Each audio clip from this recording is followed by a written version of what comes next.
What's up, guys? It's Nika Beard back with Shimotzi again. We're doing another chapter breakdown video. So glad to have it. We're just going to jump right into it. So here we go. Let's go. Okay, so I do have a few ideas on why things are happening this way, and this chapter helped make so much sense of a lot of what's been happening, which is really nice. But the thing that was really irritating me about Egghead, or I suppose just before Egghead, was this whole thing with Kuma, where the revolutionaries save him from Marijwa and then take him all the way back to Kamabaka Kingdom or Queendom or whatever the translation says. And then he just bubbles himself, poofs himself right back into the red line. Yes. Not at the top, but into it, and then climbs all the way up, and then poofs himself over again. And that was the important part. Like, because the entire time up till now, we've all been going, why did he smash back into the red line? Why did all those people work that hard to get him away just for him to go right back? I was like, is he really that mindless that he's going back? Like, yeah, what? Just to be a slave. But this makes a lot more sense. And I think it's just reinforced further by everything Akainu says in the chapter, because he hits into the wall, climbs all the way up the wall, doesn't even hurt anybody, and then poofs himself away, which is exactly, well, not exactly, but is pretty much what happened with the giant robot. You know, the one that's currently at Egghead right now, you know, climbed the grand line, climbed the red line and got all the way to the top of Marijwa, and then didn't kill anybody, and then it was transported off to Egghead, where it lay for another 200 years before, now. And Kuma does exactly the same thing. He smashes into the wall and he climbs all the way up, and he doesn't even attack anybody, and then he poofs away to Egghead. Assumedly to Egghead. There's nowhere else he could really be going right now. There's nowhere else of significance at the moment. Yes. And also, it makes sense because he would have been going from Kamabaka to the New World, because that's in the Grand Line and Egghead is. And the Red Line is admittedly, very in the way of that. So maybe Kuma's Devil Fruit can't make him just hop straight over. I was wondering about that, because when we seen him use it on the Straw Hat crew, they just went wherever they went. And didn't Nami go to a sky island, though? So that would have shot her upwards? But I suppose that's the difference. If you're shooting someone to that island or to that sky island, that would be a bit different. Maybe it's like a straight shot trajectory when he does that. It can only go in that one line he intended, I guess. That actually makes a lot of sense, because you can't direct the bubble and say, oh, take him to Thriller Bark. Like, no, you go there because that's where Thriller Bark is. How did Kuma get to Thriller Bark if it's always moving? That's interesting. But yeah, maybe it is just directional. It's not like a GPS. Yeah, but he still would have had to pop himself there. So I guess he pops himself, and then because it's Kuma, he can just pop himself downwards or whatever. Maybe. But with a person, he can't pop you. But he popped Zoro to... No, that was Kuraigana Island. It just looks like Thriller Bark. Maybe he can't pop other people to Zou or Thriller Bark because they don't sit still. Yeah, he can probably do it to himself, because he can just like reach in there and pop himself again and just move a different direction. So does he have to be insane? Why did he smash into the red line? Why didn't he just, like, when he got close, go pop up, pop this way, pop back down that way? Yeah, why didn't, even when he hit into the wall, why did he climb it? Why didn't he just pop up? Himself up? Yeah. It must be a devil fruit limitation, right? Like, maybe it can't do that. I don't see why it couldn't, though. Why can't he just pop the red line away? Like, questions. I never thought about that. Has he used that ability to pop anything on a item that's not a person that we've seen him do?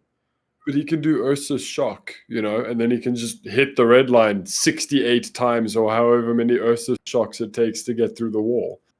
Probably Niku. So 29, I imagine, would be Oda's answer. But why can't you just do that? Like, that seems odd. But dramatic. I suppose maybe. Yeah, for the plot, I guess. I guess, yeah. Maybe that's why the robot is so important, because they both climbed up there, and it has to make sense through something like what Fisher Tiger did and what the giant robot did. Maybe so. But anyway, so he's absolutely on his way to Egghead. And at Egghead is Bonnie and his memories, which means Kuma's going to pop himself all the way over there. And either Bonnie's going to see him, face half gone, leg gone, or foot gone, and take him to the bubble room because she understands how his powers work. But essentially, confirmed by the Weight of Memories chapter, I suppose, Vegapunk and Kuma both know to the extent of what he can push out of a body. So I'm assuming the thing that removed his humanity and why he said to the Straw Hats, or I suppose Luffy in particular, we'll never meet again, because he was popping his own consciousness out and he didn't think that he'd ever get back to it. But now his body is under direction by Vegapunk's coding to come back to Egghead, and you pop the memories back in and bam, Kuma's back alive. It makes sense to me. What if this is where, like he said, he'd never meet again? Maybe they will, maybe they won't. Maybe this is where the Kuma dies, or maybe this is where, which I don't know why he would die. We're just now getting to really get into any meat of his story, But you but know what maybe he could makes a be lot of the reason they escape Egghead, because when again. Kizaru kicked Luffy, he busted that robot and they dropped the ship on its side. So you can't Oh, just it's Kuda so burst inconvenient. off to the Yeah. on the side of the ship. Well, You'll yeah. yeah The big problem is really you needed the ship to take you to the end of the flight zone and then CUDA burst the rest of the way. yeah If you just CUDA burst, you're just on the other side of the siege. There's still 30,000 Marines attacking you. It's still not ideal, to be yeah. honest. So maybe Kuma can touch the boat with them on it and pop it maybe and start sending it in a direction to help him get away. Well, Well, where would they go from here? Because I mean, if you pop the ship with all the people on it, I guess that kind of works. But what was the point of introducing this giant robot and, now activating it if it's not gonna Do do something. something? Yeah. But it's autonomous.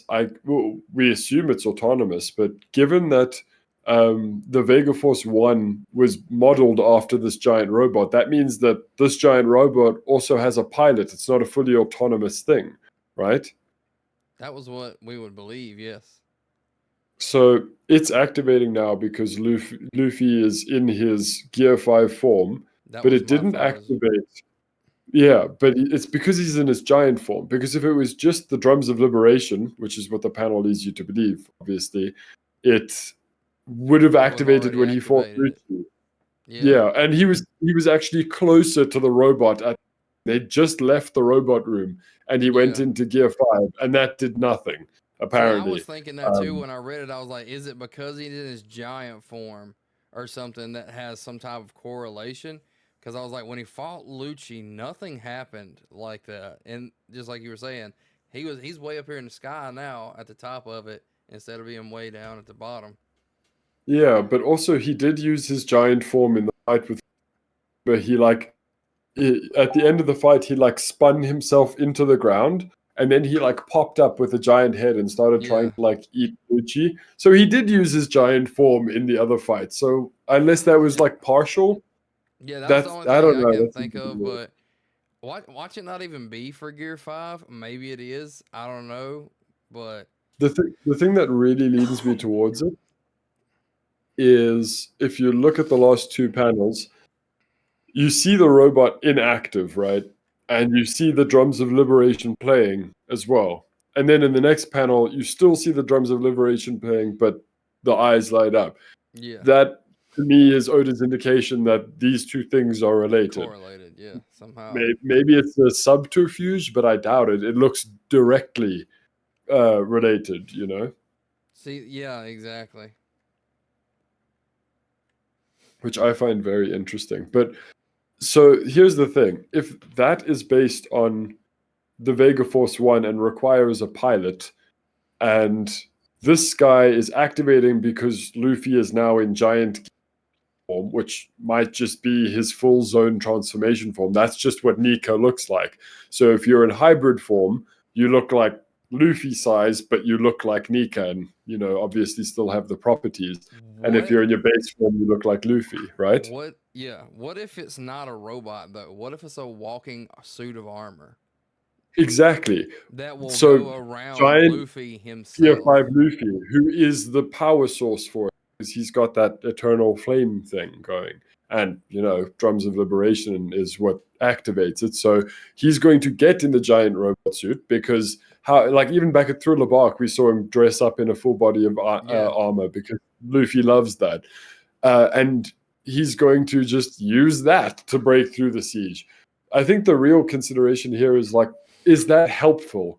I'm sure it's helpful giving you armor and you can still be, goofy and Yeah. everything, but can he stretch with the armor? Is it like an Iron Man suit situation? Can he fly? Because the sea seems like a bit of a detriment here. Like, what is the robot actually going to help him with if he pilots it? Is it just so he can break Marie-Joie or the Red Line? Is this an ancient weapon that's used for destroying the Red Line or Marie-Joie? That would be really cool and have a lot to go with it. But yes, I do wonder that mouse because it does. It looks like a regular set of armor because it's got like the holes where you someone would breathe through it. Like where the mouth is, and even Like where the Jack's blade mouth. that's going into it is like a open spot. It looks like an oven, actually. Yeah, So it looks like it's powered by heat. But it also has Oni horns, just like Kaido and Oars and little yeah, and Yamato. But it's also missing the left horn, which is very interesting. My girlfriend pointed that out as well. That there seems to be a bit of a parallel here because the only other Oni we know missing their left horn is now Kaido. yeah. So that is very interesting, but I don't know where all connect. But if the robot's now activated and Luffy's up there holding on to an Admiral, is he just going to throw him out of the battle? Is he just going to squish him and say, "You listen to us now"? What's the end game here? Unless he gets interrupted by the robot. But further than that, what's the point of the robot? Are we going to get Kuma to pop us to the red line and we're attacking Marie-Joie now Now that would because be we've got the wild. robot? Is that the start of the Great War? It Is might the be Straw one Hat of those Grand Fleet things going to like the save Straw them? Hat Fleet too, though. It might be something Yeah, we're establishing now. Like, let's just say that, like, they save Vegapunk, they get him away, and they realize that they can use this for something, and Vegapunk fix it up for Luffy to use in the background while Luffy goes to Elbaf. yeah, that's actually a great point. But that means we need to drive the Navy away from the island and keep the island, even though the Navy have now occupied the island. Yeah, it's So not gonna maybe he happen. They're powers up gonna the keep that suit, place. or Luffy gets in the suit and clears them all out. And Yeah, the Grand Fleet arrives. I mean, it's 5,600 versus 30,000, but isn't that how we started the raid as yeah, well? that's exactly how we started the raid.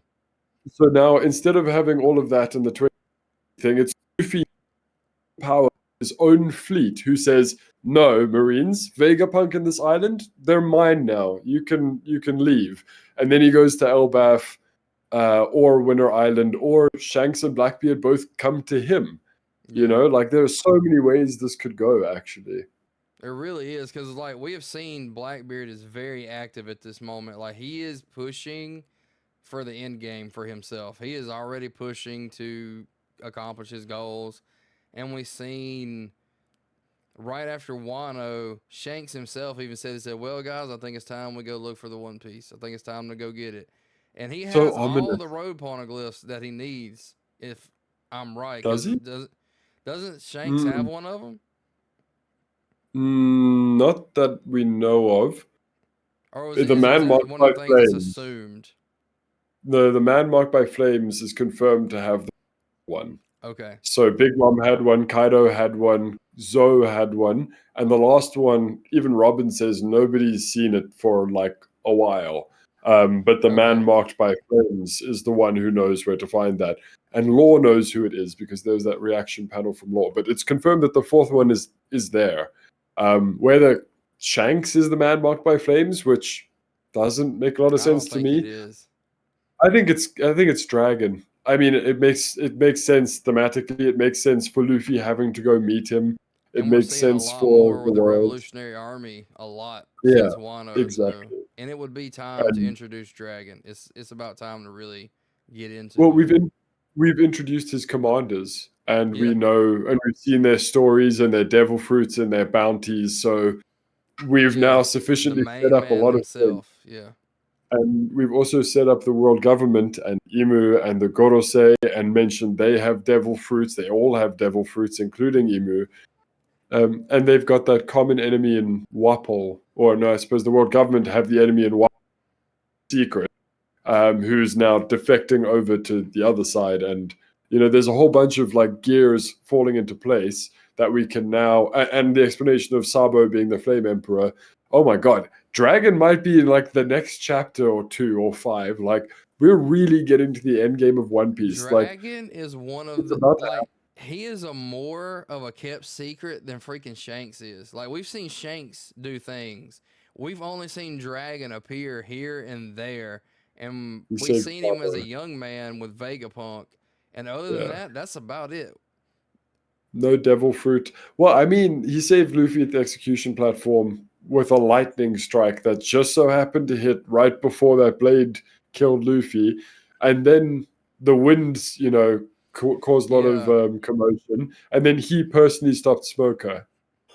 Yeah, back then especially, I remember watching that as a kid. I was like, I don't know who that dude is, but he's a bad dude. He just stopped that guy because he was like taking everybody on, especially at the time. But he was taking on the Marine, who was about to kill our protagonist. So, good guy, bad guy. I don't know. It's a little bit tough, but I suppose that's exactly what it is with Dragon. Like, it is kind of hard to tell where he lies. But I think it was really helpful, the flashback with Vegapunk, because there's a lot of humanizing done for Dragon as a Yes. character. It felt very Luffy-like, but far more serious and Yes. bitter. It's like all that it's basically like I feel like it's like a little bit like life. Luffy's still pretty young, he's seen a lot. And then but Dragon's got a lot of life experience and life tends to wear you down sometimes and make you a little more serious the older you get. So It didn't happen to Garp. yeah, definitely not. He's still It, definitely himself. it, it skipped his generation, and it leaned heavy, and then Luffy didn't care. Yeah, I not at mean, he all. cares, but he's carefree. Yeah. He's a free spirit. Yeah, the most free spirit. I was really sad to see the death of the Vega Force One in this. It actually really sucked, especially reinforced by it's the giant robot of mankind's dreams, Yeah. Frankie and Usopp saw it, and they were like, "Oh my god, it's incredible," and it's gone now. But I Yeah, no, think, Kizaru just destroyed it. Jesus. well, that's interesting. We lost a robot and we gained a. That can't be a coincidence, right? I don't believe anything is a coincidence in One Piece anymore. Yeah, exactly. But Luffy was kicked through this robot, destroying it, deactivating it. It exploded, and at the And end of I the assume we chapter, lost the other Lilith at that robot. moment too, so we're down one Vegapunk. No, she warned everyone else. I don't know how, but she was even telling Frankie and Bonnie. Yeah, she's there next to them, telling them, "Hey, we got to run. The Okay, thing's gonna yeah. explode," and they all make it out. So she's fine. What? Like I seen the hair, and I guess I quick glanced it or something. I swear I thought that was Sanji. For some reason, they don't even look the same. That makes no Yeah, sense. it's just the emo curtain thing. When it comes to Kuma and Akainu or Akainu, however you say his name, I thought it I was kind of. interesting that he done the same thing he did to Whitebeard. He went straight for a kill shot. He doesn't waste time. And then didn't get it. Yeah, It's and one didn't thing get to it. go for the kill shot, but you like it's one thing to say, yeah, I can attack Yonko, I can attack the Seven Warlords. Yeah, but you can't kill any of them, can you? Like the At anime this point even in the did it series too, worse. though, it's almost, I feel like it's gonna be like one of those unsaid things that everybody fighting at this point probably has some level of observation hockey Yeah, to the point to be able but to see something coming. So if they I could see it coming and still get the side of their face blew off, that's he still means he's got to be kind of fast, but can I ruin it for you? you can, you can. Kuma, who even knows how much of left here? Yeah, we see him in pain and like reacting and stuff, but the whole point is he's a puppet and he's basically dead. Um, his reaction time really can't be great, right? He's no better or faster than a malfunctioning pacifista right now, right? Should be, yeah, Okay, so that's for Kuma. Whitebeard was like 78 years old. His Aki. And Akainu still couldn't kill him with a punch to the face. So that's two really strong, severely handicapped characters that the Fleet Admiral still just he can't quite manage it, can he? yeah, So like I don't know, man. It felt great, like nostalgic. Like oh, look, he did the thing. He did the thing we last saw, which is probably a much better like parallel to the story when we're seeing all of these things reoccur. yeah. But it felt so sad that after all this time, Akainu finally gets to go out of his office and do something, And and he failed. melts someone else's face, kind of a little bit, and oh, he got his foot, but that Yeah, doesn't matter because this guy can essentially teleport. So, what did you really do, Akainu? yeah, yeah. When I He's got seen to be him, I was like, satisfied. "Are we really fixing to see him like have a showdown with Kuma?" Because that's gonna be Yeah, really cool. Because Kuma's yeah. Devil Fruit's one of my favorites as far as like aesthetically what he can do with it. It looks really cool. Hmm. I know right here at the last panel where it shows giant Luffy holding Kizaru. Um, I'm gonna go. This is gonna be kind of out there. I don't know if it's true, but I feel like it is. That can Kizaru not escape because he has now turned his body into rubber? Because So we've it's seen him it's do that to Kaido. Like he made him a jump rope. He stretched through his eyes. Is he doing that to Kizaru? So is he nullifying his ability to turn into light? Because wouldn't he have just escaped if he could? If he could? well, I think it's if Luffy grabbed him and Luffy had no ability to capture him, whether it's Haki based or Devil Fruit based, then Kizaru, even if it's not automatic, would have just gone, no, let go. So Kizaru's definitely trapped here, right? Because Yeah. even if he goes, oh my god, I'm Well, you being even see manhandled, above his head, he's he'll got the leave. exclamation points and the question mark, like, what the crap? Why am I caught? And You then know? he doesn't then leave the capture. He goes, oh my god, that's Gear 5, or Yeah. Nika or whatever. If he could escape, I feel like he would have done so. See, So that's what I was thinking too. yeah, unless he's so shocked by even the attempt of someone to grab onto him that he's not doing about it because he can do anything anytime. I don't feel like it's that. I feel like it's significant that Luffy has actually just picked up an admiral. What he's And going to do with him, I don't and know. him of But all people, to me, just yes, because we see right above that, Frankie has radical beam ready to blast him, and then all of a sudden he's just like, where he's did he just go? gone. And he didn't travel a long distance, but he still traveled a good like it was instantly he was right there in the lab with them, and then Luffy just comes in and grabs him, and he's not supposed to be able to do that. Logia Yeah. types are supposed to be where Well, you can't touch them unless you use hockey. that's the thing. He could just be using hockey because even back in what is it, Punk Hazard, Luffy grabbed onto Caesar and like hugged him and was like, "You're not going anywhere."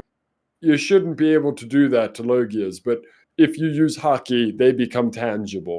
Mm-hmm. I think in Pirate Warriors 4, there's a mission. It's called the ability to capture essence, or to Yeah. capture essence, or something, which is referring to the use of any form of haki, I suppose, to make Logias tangible. So either the initial grab is only possible because of haki, and that allows him to make Kizaru rubbery, which is really interesting because that makes him rubbery light. God knows how that's going to work. But let's say Luffy didn't use or have haki somehow. Would he still be able to grab Kizaru just because he can make him rubber? Like, Do you not have to be able to touch him first to be able to make him rubber? Or does Kizaru have to turn himself into light so that he doesn't, get touched? There's a few odd cases here, but it seems really good that Oda's bringing it up in this way, because these are questions we really need to ask at this point. Like, how do Logias actually work? yeah. And how can you stop them other than haki? All right, guys. Thanks for joining us today. It's always good talk when I have Shimotsky on the videos. We always hit a lot of interesting points, different viewpoints to like look at things. It's really always a good conversation. That's how I feel about it. And Absolutely. if you enjoyed it, go check out his YouTube channel as well. Comment down below what you thought of the chapter. What you think about what we had to say about it. Like, subscribe to Shimotsky, me, whatever. Pass both of us on to your friends, and until next time, guys. See you on the next one.